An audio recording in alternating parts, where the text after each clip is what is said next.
అష్టాదశ పీఠాలలో క్రౌంచపట్టణంలోని చాముండేశ్వరి ఆలయం ఒకటి. చాముండేశ్వరి దేవి మహిషాసురుని సంహరించడానికి అవతరించింది.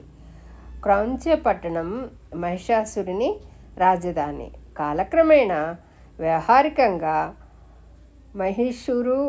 మైసూరు మొదలైన పేర్లతో పిలవసాగారు.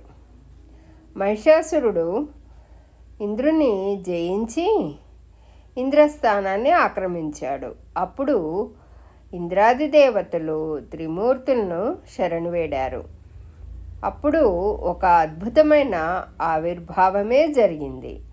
త్రిమూర్తుల ముఖాల నుండి మరియు ఇతర దేవతలందరి ముఖాల నుండి కూడా వారి వారి దివ్య తేజస్సులు వెలువడి ఏకీకృతమై దేవీ స్వరూపంగా అవతరించింది. దేవి సింహవాహనయై మహిషాసురునితో యుద్ధం చేయగా బయలుదేరింది.